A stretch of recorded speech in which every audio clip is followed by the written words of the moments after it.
आज से लेकर 20 जनवरी के लिए मैं तुम्हारे लिए काफी ज्यादा रियलिस्टिक प्रिपरेशन मेथड लेके आया हूँ, जिसके थ्रू तुम जो है जेई मेंस के फर्स्ट अटेम्प्ट के अंदर 98 प्लस परसेंटाइल निकाल सकते हो, भलाई तुम्हारी सिचुएशन कैसी भी हो। और ये एक ट्राइड एंड टेस्टेड मेथड है, जिसे पिछले साल भी कई सारे एस्पिरेंट्स ने फॉलो किया था, और जिनका मॉक टेस्ट में काफी कम भी स्कोर आ रहा था ना, उन्होंने भी नेक्स्ट 30 डेज के अंदर फर्स्ट अटेम्प्ट में 150 प्लस का स्कोर निकाला था। तो तुम भी इस मेथड को प्रॉपर तरीके से जो है फॉलो करो, वीडियो को एंड तक देखो और हर एक एलिमेंट को अच्छे तरीके से समझ लो। सिर्फ मैं तो कहूंगा 3 दिन के लिए फॉलो करके देख लेना और तुम्हें समझ में आएगा कि कितना ज्यादा जो है तुम्हारे अंदर चेंज आ रहा है। अब 40 डेज की अगर मैं बात करूं, क्योंकि लगभग जो है हमारे पास 40 ही दिन यहाँ पे रह गए, तो देखो, अगर मैं बोलूं कि भाई 160 मार्क्स तुम्हें 40 डेज में निकालना है, तो तुम्हें लगेगा अरे इतना बड़ा स्कोर जो है इतने कम टाइम के अंदर कैसे निकाल सकते। यार डेली प्रोग्रेस भी तुमने अगर से 4 मार्क्स का भी गेन करते गए ना, तो आराम से तुम जो है एनआईटी को यहाँ पे कंफर्म कर सकते हो, क्योंकि 150 टू 160 मार्क्स के आसपास आपको एनआईटी के अंदर सीट यहाँ पे मिल जाती है। अब इतना स्कोर अगर निकालना चाहते हो, तो हर एक सब्जेक्ट के लिए हमें एक टारगेट लेते हुए चलना पड़ेगा। तो देखिए, फिजिक्स में जो है आप 70 मार्क्स का टारगेट लेते हुए चल सकते हो, केमिस्ट्री में 60 का, एंड मैथ्स में जो है 40 का, क्योंकि फिजिक्स का जो पेपर है वो रिसेंट ईयर्स में काफी ज्यादा इजी आ रहा है। तो हर एक स्टूडेंट को एम करना चाहिए कि मैक्सिमम स्कोर यहीं पे हम निकाले। केमिस्ट्री का जो है रिलेटिवली थोड़ा उससे मुश्किल रहता है, तो 60 प्लस का चल जाएगा, एंड मैथ्स जो कि सबसे डिफिकल्ट आ रहा है, 40 भी निकाल लेते हो तो एक बहुत अच्छे परसेंटाइल आप निकाल सकते हो। अब अगर इतने मार्क्स का टारगेट आप लेते हुए चल रहे हो, तो कम से कम इतने क्वेश्चंस तो आपको जो है पेपर के अंदर अटेम्प्ट करने ही पड़ेंगे। तो 20 क्वेश्चन जो है आउट ऑफ 25 क्वेश्चन आपको फिजिक्स में टारगेट रखिए, केमिस्ट्री में 18 और मैथ्स में 12। फिर अगर कुछ क्वेश्चंस गलत भी हो गए, तो भी हम जो है एक अच्छे स्कोर तक यहाँ पे पहुंच सकते। अब देखिए, फिजिक्स में अगर मैं बात करूं, 20 क्वेश्चन आप अटेम्प्ट करना चाहते हो, तो हमें जो है ट्रेंड को समझना पड़ेगा, और उसके लिए मैं जो है प्रॉपर प्रूफ के साथ आपको लेके आया हूं कि भाई यहाँ पे जेई मेंस के आपके पेपर किस तरीके से बन रहे। तो देखिए, जेई मेंस का जो फिजिक्स का 70 to 80% पेपर है ना, that is coming formula based, और भाई पैटर्न बेस्ड आप कह सकते हो कि पिछले साल के ही पीवाई क्यू से जो है आपका क्वेश्चन यहाँ पे बनाया गया है। जैसे एग्जांपल के लिए रोटेशन चैप्टर की अगर बात करूं, काफी ज्यादा टफ चैप्टर जो है स्टूडेंट्स इसे मानते हैं, लेकिन पता चल रहा है मोमेंट ऑफ इनर्शिया के फॉर्मूला से रिलेटेड जो है काफी क्वेश्चन देखने को मिल गए। ठीक है, यहाँ पे आप देख सकते हो, सिर्फ अप्रैल के ही मैं जब स्कैन कर रहा था, तो 2 अप्रैल मॉर्निंग शिफ्ट के अंदर, इवनिंग शिफ्ट के अंदर, 8 अप्रैल इवनिंग शिफ्ट के अंदर कई सारे क्वेश्चंस आपके मोमेंट ऑफ इनर्शिया पे डायरेक्ट बेस पूछे गए। और बस बॉडीज के अगर आपको मोमेंट ऑफ इनर्शिया के फॉर्मूले भी याद थे, तो इन टाइप के क्वेश्चंस को आप आराम से अटेम्प्ट कर सकते थे। और बाकी एक perpendicular axes theorem, parallel axes theorem, ये चीज आपको यहाँ पे पता होनी चाहिए थी। इसके अलावा रोलिंग कंडीशन हो गई, v equal to omega r, work energy in rotation, इस टाइप के क्वेश्चंस देखने को मिल रहे। और बाकी रोटेशन चैप्टर के अंदर जो भी आपके यहाँ पे इंपॉर्टेंट फॉर्मुलेस होते हैं, उनकी भी अगर अंडरस्टैंडिंग है, तो काफी क्वेश्चंस आप अटेम्प्ट कर सकते हो। जैसे कि यहाँ पे जब आपकी जो है बॉडी यहाँ पे रोल होती है अलॉन्ग एंड इंक्लाइन प्लेन, तो ये फॉर्मूला आपने कई बार देखा होगा, और पता चल रहा है उस पे ही डायरेक्ट क्वेश्चंस जो है आपके यहाँ पे जेई मेंस के अंदर पूछे जा रहे। इसलिए मैं कहूंगा कि जो आपके यहाँ पे इंपॉर्टेंट टॉपिक्स है, उनको आप जो है अच्छे तरीके से देख के जाइए, और बाकी फॉर्मुलेस जो है जरूर से यहाँ पे करके जाइएगा। किसी भी चैप्टर को यहाँ पे छोड़ो मत। भलाई उतने डिटेल में नहीं जा रहे हो, लेकिन डायरेक्ट फॉर्मूला एप्लीकेशन आपको पता होना चाहिए, क्योंकि आपको दिख रहा है पीवाई क्यूज के अंदर जो है उसी तरीके से क्वेश्चंस यहाँ पे फ्रेम किए जा रहे। तो सिंपल सी आपको जो है मैं स्ट्रेटजी बताता हूँ कि फिजिक्स में आपको क्या फॉलो करना है। यहाँ पे जितने भी फॉर्मुलेस और इंपॉर्टेंट कॉन्सेप्ट है सभी चैप्टर को, उसको एक बार क्विकली स्कैन करो, बहुत ज्यादा टाइम यहाँ पे वेस्ट मत करो। उसके बाद जितने भी पीवाईक्यूज 2022 और 2023 में पूछे गए, उनको अच्छे तरीके से देखो, एक एक स्टेप समझो कि भाई क्या स्टेप जो है आपकी यहाँ पे लगाई जा रही है, क्या उसके अंदर जो है फॉर्मूला यहाँ पे यूज किया गया था, अगर कुछ एक आधा मैनिपुलेशन यहाँ पे यूज किया गया या फिर कुछ नया कॉन्सेप्ट लगाया गया है, तो उसको जो है वहां पे समझो। और इसके बाद जो है 2024 के जितने पीवाईक्यूज है वो खुद से प्रैक्टिस करो। आपको ये चीज देखने को मिलेगी, काफी सारे क्वेश्चंस तो इससे सिमिलर उठाए गए, और जो जो फॉर्मुलेस आपको यहाँ पे सीखने को मिले थे, उसमें से कई सारे फॉर्मुलेस आपके इन क्वेश्चंस के अंदर यूज हो रहे होंगे।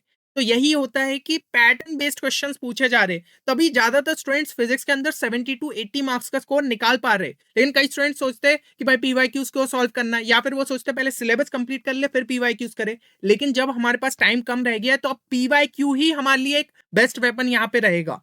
तो इसलिए मैं कहूंगा कि 2022 और 2023 के आप पीवाईक्यूज को अच्छे तरीके से देखिए और समझिए। ठीक है, उसके बाद 2024 के अच्छे तरीके से सॉल्व करिए, एंड फाइनली जितनी आपकी गलतियां हुई है उनको यहाँ पे नोट डाउन करिएगा। 2025 के क्यों नहीं करना है, उसका भी आपको लास्ट में रीजन पता चल जाएगा। इसमें जो है अब बात करते हैं हम सेकंड सब्जेक्ट की, विच इज योर केमिस्ट्री। इसमें से 70 से 80% पेपर आपका या तो एनसीईआरटी बेस्ड हमें देखने को मिल रहा है या फिर जो है ना पैटर्न बेस्ड, मतलब कि पिछले साल के जो आपके पीवाईक्यूज पूछे गए उनके बेसिस पे देखने को मिल रहा है। और ये चीज मुझे देखने को मिली इनऑर्गेनिक के अंदर, लाइन के बीच से जो है डायरेक्ट क्वेश्चंस पूछे जा रहे। जैसे कि एग्जांपल के लिए बताऊं, ये क्वेश्चन आपका आया 28 जनवरी इवनिंग शिफ्ट के अंदर, डी एंड एफ ब्लॉक का आपका जो है ये क्वेश्चन है, ठीक है। इसमें पूछा गया amphoteric oxide among V2O3, V2O4, V2O5। अब सबसे पहले तो हमें यह पता होना चाहिए कि एम्फोटेरिक ऑक्साइड कौन सा है। तो टेंशन लेने की जरूरत नहीं थी, क्योंकि एनसीईआरटी में बहुत अच्छे से क्लियरली मेंशन्ड है कि कौन सा जो है इसमें से एम्फोटेरिक रहता है। ये वाला अगर आप सेक्शन में आओ 4.4.1, तो यहाँ पे ये लाइन जो है आप यहाँ पे पढ़िए, V2O5 इज हाउएवर एम्फोटेरिक। तो भाई क्लियरली अपन को जो है पता चल गया कि एम्फोटेरिक कौन सा है, तो भाई V2O5 रहेगा। Upon reaction with alkali leads to formation of an oxide anion. तो आगे फिर से जो है पैराग्राफ में पढ़ो, दो मेनली एसिडिक, ठीक है, एम्फोटेरिक है, मतलब कि बेसिक एसिडिक दोनों है लेकिन एसिडिक ज्यादा है, तो यहाँ पे वो जो है VO4 3- और साथ ही साथ VO2+ के सॉल्ट्स देता है। लेकिन क्योंकि क्वेश्चन में यहाँ पे पूछा गया था ऑक्साइड एनायन, ना कि कैटायन की बात हुई थी, तो हमें जो है यहाँ पे कौन से को कंसिडर करना पड़ेगा, VO4 3- का। और उसकी जो है ऑक्सीडेशन स्टेट पूछी थी, तो सीधी सी बात है कि भाई V की ऑक्सीडेशन स्टेट वहां पे +5 आ जाएगी। इस तरीके से क्वेश्चन बहुत इजीली आप सॉल्व कर लेते हो। और पूछा कहां से गया, लाइंस के बिटवीन से। ऐसे ही कई सारे क्वेश्चंस जो है आपको देखने को मिलेंगे। तो आपको यहाँ पे बहुत दिमाग लगाने की जरूरत नहीं थी इनऑर्गेनिक केमिस्ट्री के, तो भाई डायरेक्ट क्वेश्चंस यहाँ पे जो है एनसीईआरटी के बीच से उठाए जा रहे थे। अब बात कर ले अगर फिजिकल में, तो बहुत सारे फॉर्मूला बेस्ड डायरेक्ट क्वेश्चन है, और जो थ्योरी भी बीच की थी वो एनसीईआरटी से ही आपको देखने को मिली थी। तो जितने सॉल्व एग्जांपल्स एनसीईआरटी में दिए ना, उनको भी अच्छे तरीके से अगर देख लोगे तो आपको न्यूमेरिकल्स का यहाँ पे अच्छे तरीके से आइडिया लग जाएगा। और ऑर्गेनिक में क्या हो रहा था, क्वेश्चंस थोड़े से ट्रिकी हो सकते थे, लेकिन जितनी भी रिएक्शंस और रिएजेंट है सब एनसीईआरटी में थी। तो एक बार अगर आप जो है क्विक रीडिंग दे दे एनसीईआरटी केमिस्ट्री बुक की, तो आपको बहुत सारी चीजें यहाँ पे पता चल जाएगी। उसके बाद पीवाईक्यू जरूर से यहाँ पे करो 2022 से 2023 के। और एक काम ये करिए, जैसे कि मैंने यहाँ पे बताया ना, इस तरीके से मार्क करते जाइए कि यहाँ पे जो है आपका पीवाईक्यू पूछा गया था। तो इससे आपको पता चलेगा कौन सा सेक्शन सबसे ज्यादा इंपॉर्टेंट है, कहां पे सबसे ज्यादा पीवाईक्यूज पूछे गए। तो लास्ट में जब रिवाइज कर रहे होंगे तो एनसीईआरटी में वही चीजें उठा के देखना, आपको पता चलेगा कि यहाँ से पीवाईक्यू पूछे गए थे।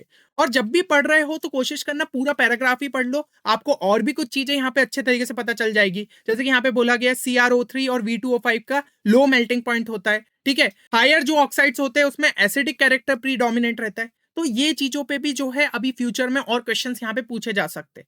इसलिए कहूंगा कि इस तरीके से अगर जो है एनसीईआरटी को पढ़ोगे और मार्क करते जाओगे तो काफी ज्यादा हेल्पफुल रहेगा केमिस्ट्री के अंदर। और फिर यहाँ पे जो है 2024 के पीवाईक्यूज खुद से सॉल्व करो, जितनी गलतियां उसको अच्छे तरीके से यहाँ पे नोट डाउन करते जाओ। अब बात कर लेते हैं मैथ्स की, जो कि सबसे ज्यादा इंपॉर्टेंट सेक्शन है। तो भाई मैथ्स के अंदर 40 से 50% जो पेपर है ना, वो आपका पैटर्न बेस्ड देखने को मिल रहा है, ठीक है। यहाँ पे आप फॉर्मूला बेस्ड जो है ना, उसमें भी आपको 8 से 10 क्वेश्चन जो है हमेशा इजियर साइड पे ही देखने को मिलेंगे। तो डरने की जरूरत नहीं है, ठीक है ना, क्योंकि भाई 8 से 10 क्वेश्चन भी अगर आप सही लगा के आते हो तो एक काफी बढ़िया मैथ्स के अंदर स्कोर आ जाएगा। आपको ये नहीं है कि कॉम्प्लेक्स क्वेश्चन में फंसते जाना है, आपको डुएबल क्वेश्चंस को यहाँ पे पिक करना है, ताकि आप बेटर परसेंटाइल की साइड जो है मूव करो। कई स्टूडेंट्स ईगो पे ले लेते हैं क्वेश्चंस को कि भाई अटेम्प्ट होना ही चाहिए, होना ही चाहिए। नहीं, किसी भी चीज को ईगो पे नहीं लेना है, हमें उस कॉम्पिटेटिव एग्जाम को अभी फिलहाल जो है क्लियर करना है। तो जो लिमिटेड टाइम है उसके अंदर हमें ट्राई करना है कि जितने ज्यादा क्वेश्चन अटेम्प्ट कर ले उतना हमारे लिए बेटर है। अब देखिए यहाँ पे कुछ चैप्टर्स मैंने आपको बताया, वेक्टर्स, 3D, मैट्रिसेस और डिटर्मिनेंट्स। यहाँ पे 12 से 20 नंबर का जो है आपका पेपर बनता ही है। तो इन चैप्टर्स को जो है आप अच्छे तरीके से यहाँ पे देखो। फिर कुछ easy chapters, sets, relation, quadratic equation, sequence series, statistics, यहाँ पे 12 से 16 नंबर का जो है पेपर आपका बन जाता है। तो सीधी सी बात समझ में आ रही है कि 25 से 35 नंबर का पेपर इन चैप्टर से बन सकता है, और ये रिलेटिवली आपके ईजी है, ठीक है। तो इनको जो है आप जरूर से यहाँ पे करके जाइएगा। अब यहाँ पे अगर जो है हम समझे कि भाई पीवाईक्यूज हेल्पफुल रह सकते हैं कि नहीं, तो जैसा मैंने बताया 40 से 50% पेपर पैटर्न बेस्ड देखने को मिल रहा है। आप ये देखिए ना, ये क्वेश्चन पूछा गया 2025 के अंदर, ये पूछा गया 2024 के अंदर। तो अगर आपने 2023 और 2024 के पीवाईक्यूज लगाए होते तो ये क्वेश्चन आपसे बनना ही था। और ऐसे ही अब 2026 में भी होगा, क्योंकि इसके अंदर यूज हो रहा है हमारा न्यूटन फॉर्मूला। अगर कोई स्टूडेंट को पहले नहीं भी पता था कि न्यूटन फॉर्मूला क्या होता है, तो ये क्वेश्चन को देख के आप सीख जाते। और एक बार जब सीख जाते तो यहाँ पे आप इजीली उसे अप्लाई कर पाते, क्योंकि हमें दिखता यार ऐसा कोई टर्म तो मैंने पहले भी देखा है, अच्छा ये यहाँ पे इस तरीके से रहता है। आप उसको थोड़ा सा सर्च करोगे, आप जानने की कोशिश करोगे कि एक्चुअल में वो कॉन्सेप्ट क्या है, और ऐसे जितने भी कॉन्सेप्ट्स आपको जो है यहाँ पे समझ में आते जाएंगे, उतने ही ज्यादा क्वेश्चंस आप मैथ्स में अटेम्प्ट कर पाओगे। और देखोगे ना आप, तो और भी ऐसे क्वेश्चन है जो कि भाई सिमिलर या फिर डायरेक्ट बस नंबर चेंज करके पूछ लिए जाते हैं। अब जैसे 2023 में ये क्वेश्चन पूछा गया, तो क्वेश्चन कोई टफ नहीं था, लेकिन हमें जो है यहाँ पे मॉड्यूलस के हिसाब से केसेस लेने पड़ते है ना, यहाँ पे जो है केसेस आपको ब्रेक करने पड़ते। सेम चीज इस क्वेश्चन में होनी थी, तो कितना हद तक सिमिलर क्वेश्चन है ये। तो एक क्वेश्चन अगर आपसे ये वाला समझ में क्लियर हो जाता तो 2025 के अंदर भी कर लेते, और ऐसी हर साल की कहानी है। तो इसलिए मैं कह रहा हूँ पीवाईक्यूज मैथ्स में भी आपके उतने ही इंपॉर्टेंट हो जाते। अब मैथ्स में क्या ध्यान रखना है, जितने इंपॉर्टेंट फॉर्मूले कॉन्सेप्ट प्रॉपर्टीज है, एक बार अरिहंत बुक से फटाफट क्विकली स्कैन कर लीजिए, क्योंकि अरिहंत में मोस्ट ऑफ दी आपके इंपॉर्टेंट कॉन्सेप्ट्स दिए रहते हैं। सिंगेज है अगर आपके पास तो उसके थ्रू भी एक बार देख सकते हो। बहुत ज्यादा डिटेल में मत जाओ, उस टाइम पे प्रॉब्लम सॉल्विंग मत करो, पूरा फोकस बस ये रखो कि फॉर्मूला मुझे क्लियर हो जाए। एक आधा सॉल्व एग्जाम्पल के थ्रू उसको समझना है तो वो चीज समझ सकते हो, पर ज्यादा उस टाइम पे प्रॉब्लम सॉल्विंग मत करो। अब इसके बाद क्या करो, जितने पीवाईक्यूज है 2022 और 2023 के, उसमें सॉल्विंग अप्रोच को अच्छे तरीके से समझो। भला ही चाहे तो थोड़ा सा जो है पेन पेपर लेके बैठो और प्रॉपर तरीके से अप्रोच वहां पे समझो। जैसे फिजिक्स में अपन कर रहे थे ना, वही सेम चीज करना कि उसके अंदर देखो कुछ फॉर्मूला क्या यूज हुआ, स्पेशली मैनिपुलेशन सबसे ज्यादा मैथ्स में यूज हो, तो उन मैनिपुलेशंस को भी जो है अच्छे तरीके से यहाँ पे लिखते जाना, ठीक है, क्योंकि अगर नेक्स्ट टाइम पे उस टाइप का क्वेश्चन पूछा गया तो आपको मैनिपुलेशन यहाँ पे दिमाग में रहेगा। ये चीजें जो है आपको नोट डाउन करते जानी है। फिर इसके बाद 2024 के पीवाईक्यूज खुद से जो है अटेम्प्ट करने की यहाँ पे कोशिश करिए, और आपसे कई सारे क्वेश्चन बनेंगे भी, क्योंकि आप देख रहे हो ना सिमिलर टाइप के क्वेश्चंस अपने जो है मैथ्स के अंदर यहाँ पे रिपीट होते हैं। फाइनली जो भी अगर कुछ गलतियां आपसे हुई 2024 के पीवाईक्यूज में, उनको जो है नोट डाउन करिए। तो मेरे हिसाब से फिजिक्स केमिस्ट्री मैथ्स के लिए आपको जो है प्लान यहाँ पे क्लियर हो गया होगा, और समझ में आ रहा होगा पीवाईक्यूज कितने ज्यादा आपके लिए इंपॉर्टेंट है। एंड यहाँ पे एक इंपॉर्टेंट रूल जो कि आपको जो है याद रखना है, कोई भी चैप्टर आपका जीरो नहीं होना चाहिए। ऐसा मत करो कि चैप्टर्स आप छोड़ के जा रहे हो। छोड़ने से बेटर ये है कि भाई उसके जो भी आपके इंपॉर्टेंट फॉर्मूले से कॉन्सेप्ट से एक बार बस जरूर से देख लो। एक चीज आप सोच के देखो, आप 50% सिलेबस अगर करके जाओगे, पता चला उसमें भी आपका जो है कितना पेपर आया, लेट्स से कि उसमें 40% पेपर आ गया, ठीक है ना, हो सकता है 50% भी आ जाए। अब उसमें से कई सारे क्वेश्चंस गलत भी होंगे, तो पता चल रहा है आपके 100-120 नंबर आ रहे हैं जहां पे कुछ भी आपको नहीं मिल पाएगा। और ये तो मैं मतलब मैक्सिमम केस मानते हुए चल रहा हूँ, ज्यादातर स्टूडेंट्स के हो सकते हैं 60 to 80 के बीच में आए, जिसमें भाई इतने ही परसेंटाइल आपके बन रहे होंगे, तो क्या इस पे कुछ मिलेगा? नहीं मिलेगा। बेटर यही है कि हमारा सिलेबस लगभग जो है 80 to 90% कंप्लीट हो। इसलिए मैं कह रहा हूं, अगर मान लो फ्लूइड मैकेनिक्स बड़ा चैप्टर है, नहीं आता, तो कम से कम continuity equation, Bernoulli equation, density, इस टाइप के फॉर्मूलेस देख के चले जाओ। ऑप्टिक्स नहीं आता तो एटलीस्ट फॉर्मूले की लिस्ट बना लो, क्योंकि अब देखो ना भाई, ऑप्टिक्स जैसे क्लास 10 का चैप्टर है, पता चल रहा है उसी में उस टाइप के क्वेश्चन पूछे जा रहे हैं। ये क्वेश्चन पूछा गया 2025 आपका 8 अप्रैल इवनिंग शिफ्ट के अंदर। इसमें इक्विवेलेंट फोकल लेंथ आपको फॉर्मूला पता होना चाहिए था, लेंस फॉर्मूला पता होना चाहिए था, बाकी सिर्फ वैल्यू सब्सटीट्यूट करनी थी। इसके बाद जो है यहाँ पे ये आपका 7 अप्रैल इवनिंग शिफ्ट में पूछा गया, मैग्निफिकेशन का फॉर्मूला पता होना था, और यहाँ पे मिरर फॉर्मूला पता होना था। भाई बोर्ड लेवल के स्टूडेंट्स को भी ये फॉर्मूले पता होते हैं, और पता चला आप डायरेक्टली इन क्वेश्चंस को सॉल्व कर लेते। फिर ज्यादा से ज्यादा भाई क्लास 12 में अपन लेंस मेकर फॉर्मूला जो है यहाँ पे नया पढ़ते, इसको 2 बार लगाना था और ये क्वेश्चन सॉल्व हो जाता।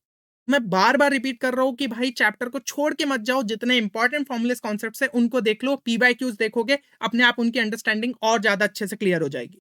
मेरे हिसाब से आपको अप्रोच जो है समझ में आ रहा होगा। और यहाँ पे एक और जो है आपके लिए इंपॉर्टेंट एडवाइस मेरी यही रहेगी कि टफ क्वेश्चंस को अब प्रैक्टिस मत करना, ठीक है। जेई एडवांस के या फिर कोचिंग मॉड्यूल्स के आपके जो हार्डकोर लेवल के क्वेश्चंस होते हैं उनको प्लीज मत प्रैक्टिस करो, फालतू में डिमोटिवेटेड फील करोगे। पीवाईक्यूज को ही बस रखो, उसमें चलो कुछ अच्छे क्वेश्चंस मिल भी गए ना, तो उनको भी थोड़ा सा स्किप कर सकते हो, क्योंकि वो कितने पूछे जाएंगे, मुश्किल से आपके 15 से 20% रहेंगे उस टाइप के क्वेश्चन। ये भी मैं मैक्सिमम मान रहा हूँ, ठीक है ना, जो कि बिल्कुल ही स्ट्राइक नहीं करते स्टूडेंट्स को। तो बाकी जो हमारे पास 70 से 80% पेपर हाथ में, उसमें हम ट्राई करते हैं ना मैक्सिमम स्कोर निकाले। जैसे कि भाई फिजिक्स में कई स्टूडेंट सोचते हैं कॉम्प्लिकेटेड, भाई प्रिज्म कॉम्बिनेशन को पढ़े, नहीं भाई, हमें सिंपल लेंस फार्मूला, आप देख रहे हो ना उस टाइप के क्वेश्चंस पूछे जा रहे हैं। केमिस्ट्री में कॉम्प्लेक्स रिएक्शन मैकेनिज्म में मत घुसो, जीओसी जिसका वेटेज अच्छा खासा रहता है तो उसके बेसिक्स आपको क्लियर रहने चाहिए, नॉमेनक्लेचर, आइसोमेरिज्म, ऐसे चैप्टर्स देख लो। इन चैप्टर्स में आप क्या कर सकते हो, जो बचे हुए क्लास 12 के, एटलीस्ट नेम रिएक्शन देख के चले जाओ, फंक्शनल ग्रुप टेस्ट पढ़ लिए, मैथ्स में डिफरेंशियल इक्वेशन डेरिवेशन की जगह डायरेक्ट फॉर्मूले वाले चैप्टर्स को जो है अच्छे तरीके से यहाँ पे फोकस कर लो। तो इस तरीके से अगर करोगे तब जाके जेईई मेंस में एक अच्छा स्कोर निकल सकता है। और देखो, हर दिन का आपका स्ट्रक्चर किस तरीके से रहना चाहिए, एक डेली प्लान जो है आपका 15 जनवरी तक कुछ इस तरीके से रखो।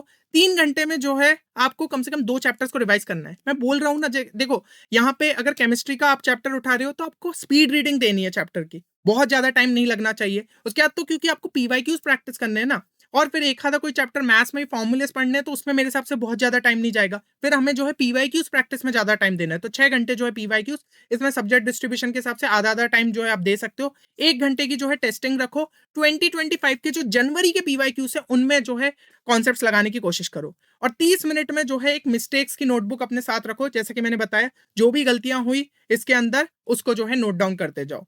ठीक है, मान लो उसके अंदर जैसे इक्विलिब्रियम में फॉर्मूला रीअरेंज गलत कर दिया, साइन मिस्टेक हुई, ऐसा कुछ हुआ तो वो चीज लिख ली। वेक्टर में भाई एंगल फॉर्मूला जो है गलत लग गया, ऐसा कुछ, या फिर इनकरेक्ट कहीं पे सब्स्टिट्यूशन कर दिया, क्वेश्चन गलत पढ़ लिया, तो ये सब चीजें भी लिखते जाओ ताकि हमें याद रहे कि हमें नेक्स्ट टाइम ये गलतियां नहीं करनी है। ये आपका प्लान कब तक फॉलो करना है? 15 जनवरी तक। आज जब से वीडियो देख रहे हो तब से 15 जनवरी तक इस प्लान को फॉलो करना है। इसके बाद 15 जनवरी के बाद एक मॉक टेस्ट रोज का देना है, जिसमें अप्रैल 2025 की जो आपकी शिफ्ट हुई है उसको as a full length mock दो।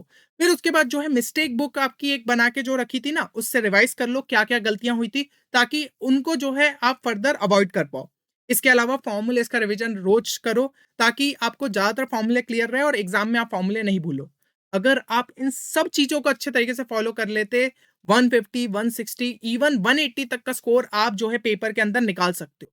तो मेरे हिसाब से सारी चीजें क्लियर होगी। और जिन भी स्टूडेंट्स ने इस वीडियो को यहाँ तक देखा है, कमेंट सेक्शन के अंदर जरूर से लिखो आई विल गिव माई 100%, ताकि मुझे पता चले कि आप जो है सही में अपनी यहाँ पे लाइफ चेंज करना चाहते हैं एंड जेई की जर्नी को यहाँ पे फाइनल मुकाम तक जो है पहुंचाना चाहते हो।